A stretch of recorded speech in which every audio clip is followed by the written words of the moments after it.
todos, muy buenos días, estimados alumnos. La clase de hoy es la clase número 22 de Morfofisiología Normal 1, en la cual vamos a hablar del tema de la unidad 3 y 4, que es el tema de lo que vendría a ser abdomen, abdomen 2, intestino delgado, intestino grueso y espacio retroperitoneal.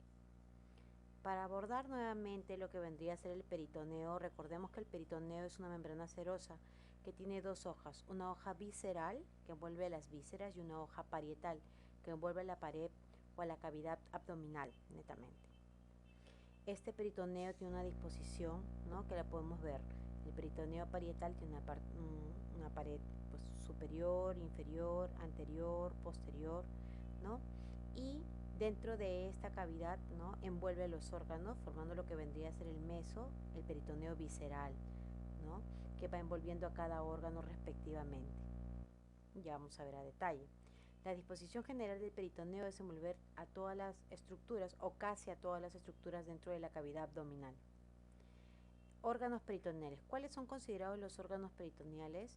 Estos órganos son los que están envueltos por el peritoneo. Tenemos el hígado, el estómago y el intestino delgado. Son considerados como órganos peritoneales. Órganos intraperitoneales. Los órganos intraperitoneales son aquellos órganos que están dentro de la cavidad peritoneal sin cubierta de peritoneo visceral. Y aquí un buen ejemplo tenemos el ovario, que es un órgano intraperitoneal. Luego tenemos órganos extraperitoneales, órganos que están fuera de la cavidad peritoneal, por detrás o por debajo del peritoneo parietal y no tienen peritoneo visceral.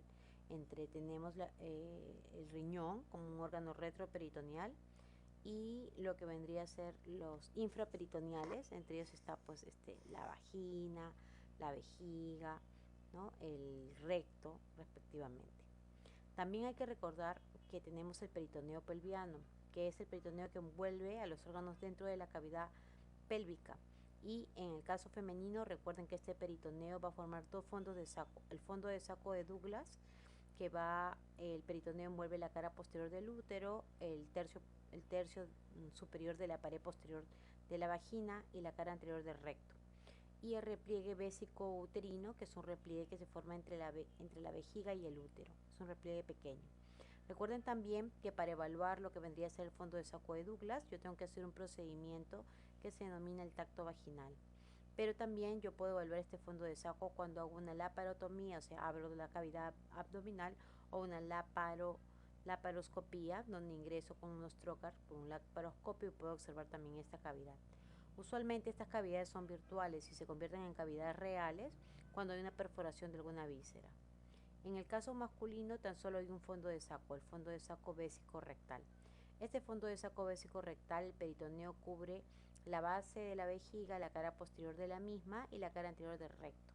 ¿Cómo evalúo este fondo de saco vésico-rectal o recto vesical? Realizando en el varón un tacto rectal o realizando pues la apertura de la cavidad abdominal mediante una laparotomía o una laparoscopía respectivamente. ¿Cuáles son los órganos retroperitonizados? Estos órganos retroperitonizados son aquellos que tienen peritoneo visceral, pero que por rotación o por coalescencia, se fusionó al peritoneo parietal y parecen ser extraperitoneales. ¿Cuáles son estos órganos? El complejo duodeno-páncreas. Son órganos retroperitonizados, ¿no?, a este nivel. Luego tenemos también que mencionar qué estructuras conforman o forman el peritoneo parietal, ¿no?, anterior. Vamos a formar pues ligamentos. Tenemos el ligamento falciforme, ¿no? Recuerden que el ligamento falciforme o ligamento suspensorio es un ligamento que forma parte de los ligamentos de sostén del hígado. La cicatriz umbilical, los pliegues umbilicales laterales, ¿no?, que van a conformar las fosas umbilicales, y los pliegues umbilicales mediales respectivamente, ¿no? Y el pliegue umbilical medio. Conclusión, tenemos 5 pliegues umbilicales, 2 laterales, 2 mediales y 1 medio. También estos pliegues umbilicales van a determinar las fosas inguinales, fosa inguinal interna o supravesical, fosa inguinal media y fosa inguinal externa respectivamente. Existe una cavidad peritoneal mayor. Esta cavidad peritoneal mayor está completamente relacionada con lo que vendría a ser la estructura conformada por el epiplón mayor, a diferencia de la cavidad peritoneal menor. En esta cavidad peritoneal menor encontramos lo que se denomina la transcavidad de los epiplones, ¿no?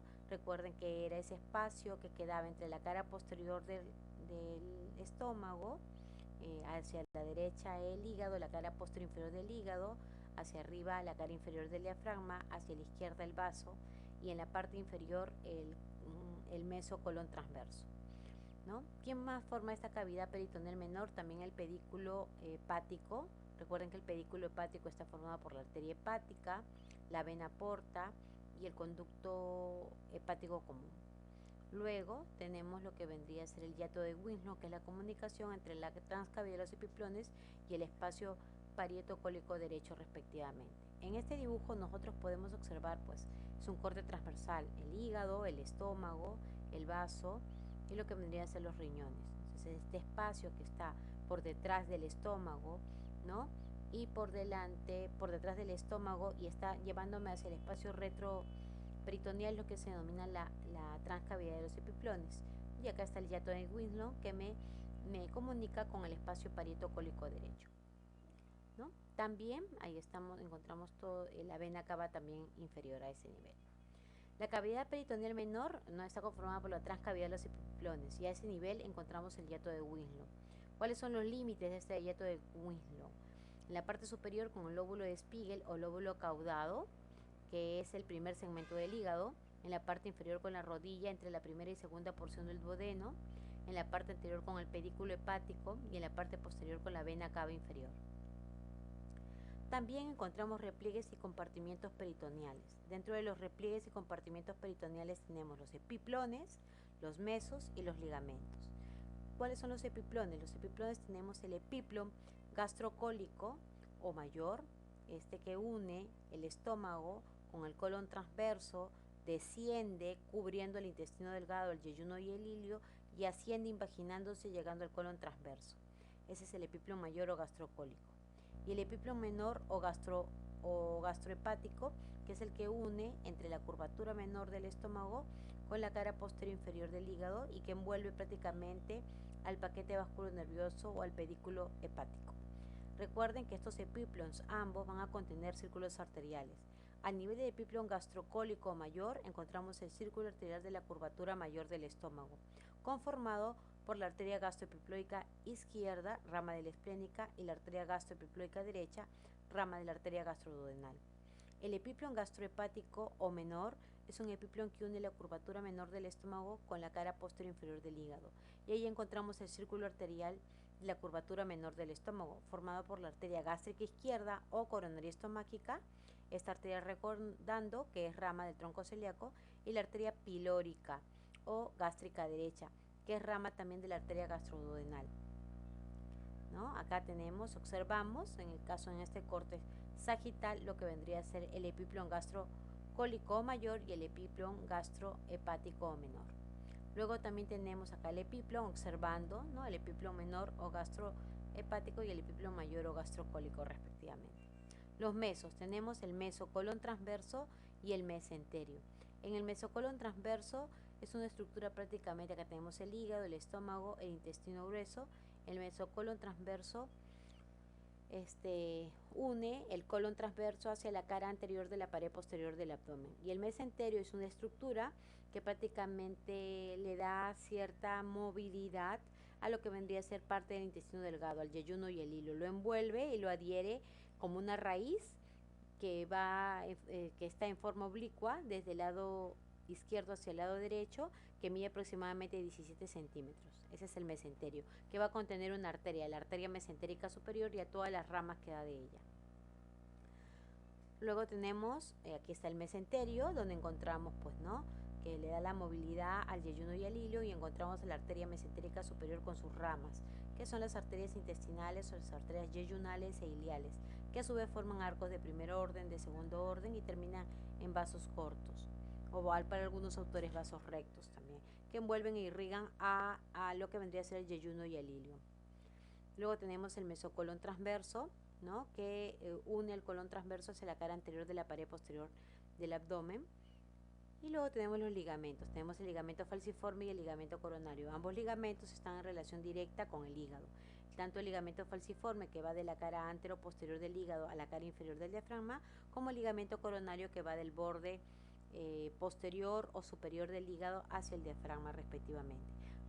También vamos a detallar más adelante que este ligamento coronario va a evidenciar o va a formar a los ligamentos triangulares, que son también ligamentos de sostén de esta estructura o glándula, pues que es el hígado o la glándula hepática, ¿no? ¿Cuáles son las fases de coalescencia? Las fases de coalescencia vienen a ser la adherencia constante entre dos hojas peritoneales que se tocan y pierden su epitelio.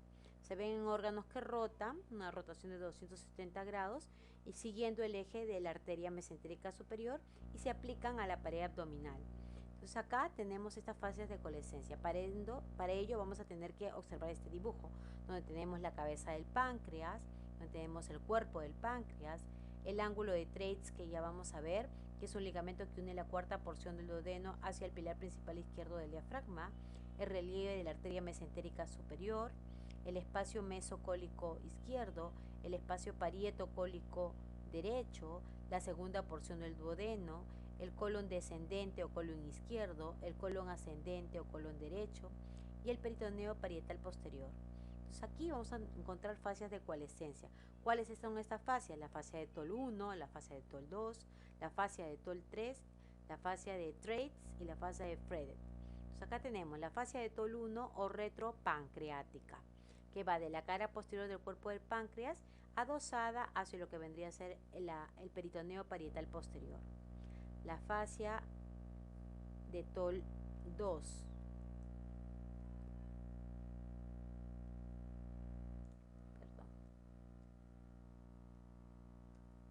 la fascia de Toll 2 o retrocólica derecha, que es un adosamiento del mesocolon ascendente a lo que vendría a ser el peritoneo parietal posterior respectivamente. Luego tenemos la fascia de Toll 3. La fascia de Toll 3, también conocido como fascia retrocólica izquierda, es la unión del mesocolon descendente a lo que vendría a ser el peritoneo parietal posterior.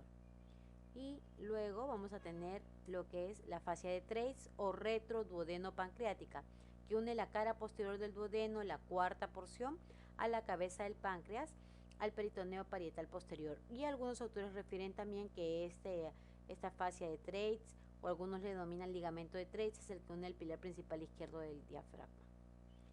Luego ya vamos a tener lo que vendría a ser esta otra fascia, que es la fascia de Fredet o preduodeno-pancreática, que une la porción superior de la fascia de Toll 2 adosada a la cara anterior del duodeno y a la cabeza del páncreas respectivamente.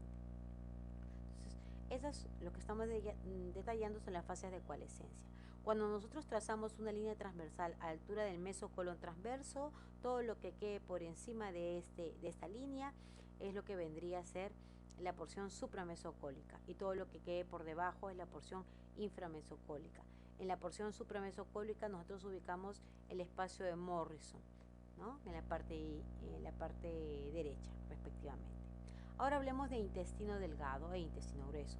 El intestino delgado mide aproximadamente de 6 a 8 metros promedio. El intestino grueso mide 1,65 metros como promedio. El intestino delgado ya sabemos que tiene 3 porciones: el duodeno, el yeyuno y el ilio. El duodeno mide aproximadamente 25 centímetros. El yeyuno e ilio mide el resto. Quiere decir, si estoy diciendo que el intestino delgado mide 6 metros, el duodeno 25 centímetros y el yeyuno e ilio mediría 5,75 metros. Si el intestino delgado mide hasta 8 centímetros, 25 centímetros del duodeno y 7,75 metros el yeyuno y el ilio. La primera porción del intestino delgado es el duodeno. El duodeno es la primera porción, es la porción fija, a diferencia del yeyuno y ilio, que es la porción móvil. El duodeno tiene 4 porciones, una porción que va de izquierda a derecha, ligeramente transversa, una segunda porción de arriba a abajo, que es la porción descendente, una tercera porción que es de derecha a izquierda, que es la porción transversa, y una cuarta porción que es de abajo hacia arriba, ¿no? Tiene 4 porciones. ¿Cuáles son los límites de estas 4 porciones? Lo que vendría a ser la primera porción, desde lo que vendría a ser el píloro hasta el cuello de la vesícula biliar, la segunda porción del cuello de la vesícula biliar hasta lo que vendría a ser la cabeza del páncreas, La tercera porción va de la cabeza del páncreas a la emergencia de los vasos mesentéricos superiores, y la cuarta porción va de la emergencia de los vasos mesentéricos superiores hasta el ligamento de Treitz. ¿Por qué es importante mi ligamento de Treitz? Porque mi ligamento de Treitz me va a determinar que cualquier lesión que ocurra por encima de este ligamento de Treitz es catalogada como una lesión, por ejemplo, una hemorragia digestiva alta, y todo lo que va por debajo de este ligamento de Treitz es considerada, si hay una perforación, una hemorragia digestiva baja, respectivamente. El duodeno va a tener lo que vendría a ser su peritoneo, que lo va a envolver en la cara anterior y superior, lo cual lo hace un órgano retroperitonizado, que ya hemos hablado. Y a su vez, a nivel de la cuarta porción encontramos un ligamento, el ligamento de Treitz, que lo une al pilar principal izquierdo del diafragma, ¿no? Va a tener una túnica muscular. Esta túnica muscular va a tener fibras longitudinales externas y circulares internas, va a tener una túnica submucosa donde están los vasos y nervios, y va a tener una túnica mucosa. La túnica mucosa del peritoneo, del duodeno, se caracteriza, así como de todo el intestino delgado, a tener unas estructuras que se llaman repliegues, que se denominan las válvulas conniventes, que es característica del intestino delgado. Pero la primera porción del duodeno no tiene esas válvulas conniventes, ¿no? O válvulas de Kerckring, también conocidas. No tienen en la primera porción. ¿Qué otro detalle más tiene exactamente el duodeno, aparte de tener estas válvulas conniventes características del intestino delgado? A nivel de la segunda porción del duodeno vamos a encontrar dos estructuras en la cara interna.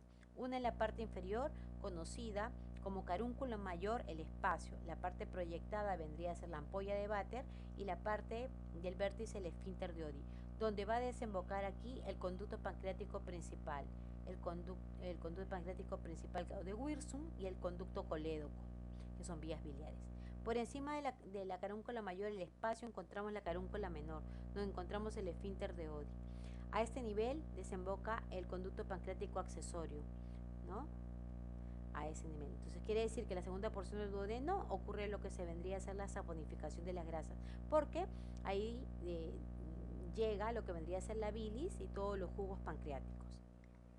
Aquí vemos una ampliación donde podemos observar pues la carúncula mayor, la ampolla de Vater, el esfínter de Oddi, donde desemboca el conducto pancreático principal y el conducto colédoco, y acá la carúncula menor, donde desemboca el conducto pancreático accesorio o de Santorini, respectivamente. Ambos están en la cara interna de la segunda porción del duodeno.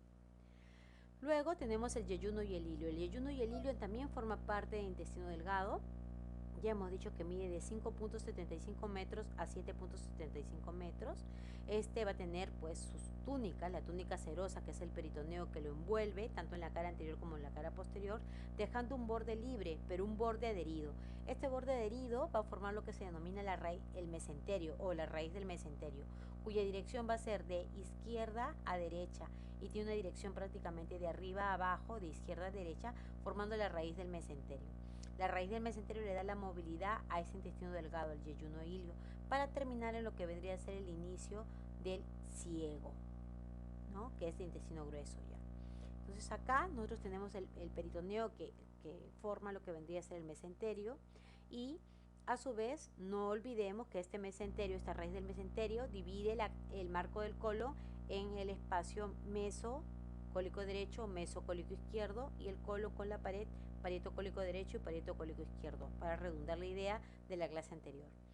También este mesenterio, es importante porque en él va a discurrir la arteria mesentérica superior, y esta arteria mesentérica superior es rama de la arteria aorta abdominal, dando 11 pares de ramas, que son las arterias intestinales o yeyuno-iliales, que forman arcos de primer orden, de segundo orden y vasos rectos, respectivamente, para irrigar todo el intestino delgado, tanto yeyuno como ilio, respectivamente, dando la última rama de esta arteria mesentérica superior, la rama iliocólica, o también conocida como ilio biseco apendículo cólica, que ya se va a estudiar. ¿Qué tenemos en la parte submucosa? Vasos y nervios. ¿Y qué tenemos en la parte mucosa? Lo que vendrían a ser esos repliegues, ¿no? Que son repliegues o válvulas de Kerckring, ¿no? O válvulas conniventes, que es característica del intestino delgado, respectivamente.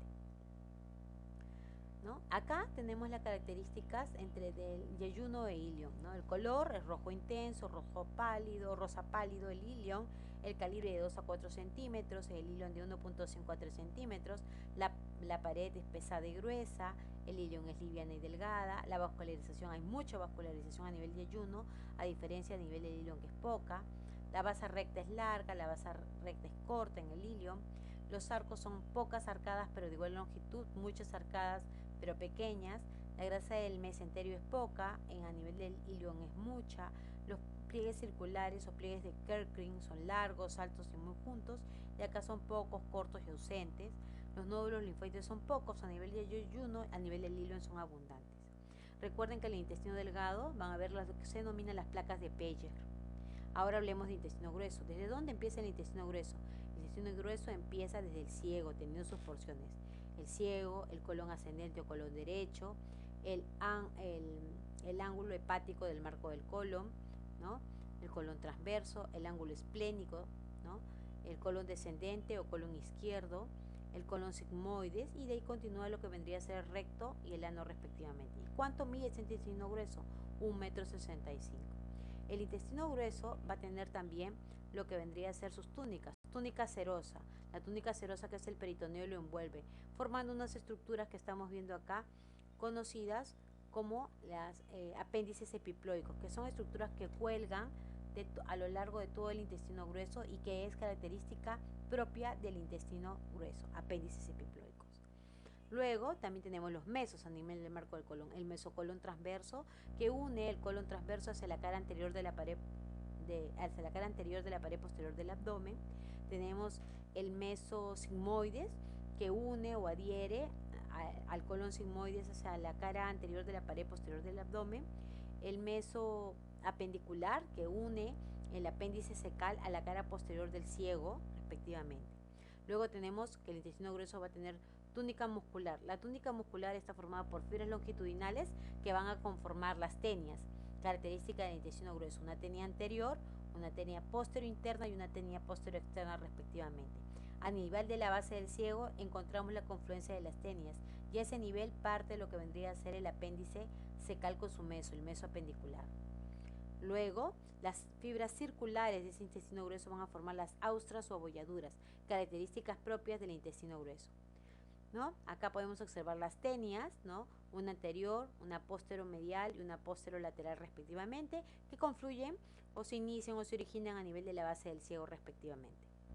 Luego tenemos acá en la parte de la mucosa, en el ciego, encontramos una válvula, la válvula de Bowing, ¿no? O válvula iliocecal, que tiene una válvula superior, una válvula inferior, ¿no? Y que llega a nivel de lo que vendría a ser el ciego, que es la parte más voluminosa de todo el intestino grueso, ¿no? También a nivel del intestino grueso vamos a encontrar unas válvulas, las válvulas semilunares, a nivel del intestino grueso respectivamente. Y también tendríamos que hablar que a nivel de lo que vendría a ser la base del ciego, nosotros encontramos una estructura que conocida como apéndice secal, que es intestino rudimentario, no desarrollado, que va a contar también con una túnica serosa que va a formar su meso apendicular, que se adhiere a la cara posterior del ciego, donde encontramos una arteria, la arteria apendicular, que es rama del tronco ilio biseco apendículo cólica, que a su vez es rama de la arteria mesentérica superior e irriga al apéndice secal. Por eso es que cuando lo vamos a extraer por una apendicitis, tenemos que hacer, ¿no?, una jareta a este nivel, y también lo que vendría a ser clampar a la arteria apendicular para evitar algún tipo de problema. Este es el apéndice secal, que mide aproximadamente de 8 a 10 centímetros de longitud, que cuando se inflama y pasa sobre sus etapas y se perfora puede llegar a producir una peritonitis en la persona, ¿no? Y eso es brevemente, antes de pasar, lo que quería compartir con ustedes. Ahora, ustedes me van a preguntar, doctora, ¿pero quién irriga a todas las estructuras que estamos estudiando? Muy bien, la parte vascular, si bien es cierto la vamos a tratar en el seminario, hay que saber que el duodeno es irrigado por las arterias pancreático-duodenales. Pancreático-duodenal superior derecha, rama de la gastroduodenal, y la arteria pancreático-duodenal inferior, rama de la arteria mesentérica superior. La arteria pancreático-duodenal superior derecha irriga la primera y segunda porción del duodeno. La arteria pancreático-duodenal inferior irriga la tercera y cuarta porción del duodeno. Luego tenemos la irrigación a nivel del intestino grueso. El colon derecho o ascendente va a ser irrigado por la arteria cólica derecha. El colon izquierdo va a ser irrigado por la arteria cólica izquierda. ¿De dónde viene la arteria cólica derecha? Es rama de la arteria mesentérica superior.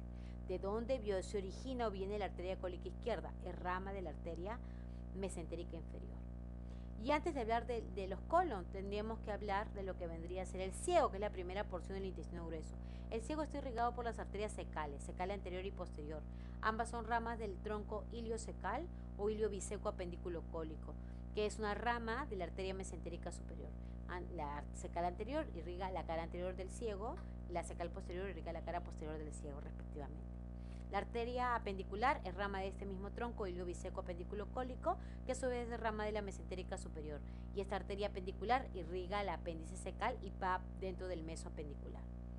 Luego vamos a tener las arterias sigmoideas, que están en el meso sigmoideo, que se encargan de la irrigación del colon sigmoides. Estas arterias sigmoideas también son ramas de la arteria mesentérica inferior, respectivamente.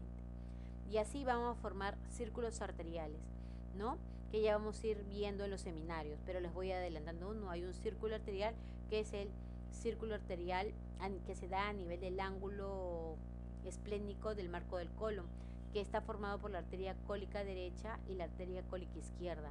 Aunque hoy en día ya no dicen cólica derecha con cólica izquierda, sino dicen cólica media, que viene a ser una rama también de la mesentérica superior, con la arteria cólica izquierda, que es una rama de la arteria mesentérica inferior, formando este arco, o denominándose este arco, el arco de Riolano, que ya vamos a ir detallando en el seminario que va a ser para el día viernes. Muy bien, estimados alumnos, el tema de hoy es un tema bastante preciso. Les invito a que puedan ustedes leer, que yo espero que estén leyendo el libro, y el video, recuerden que siempre es un medio de ayuda para discernir alguna dificultad. Les agradezco su atención.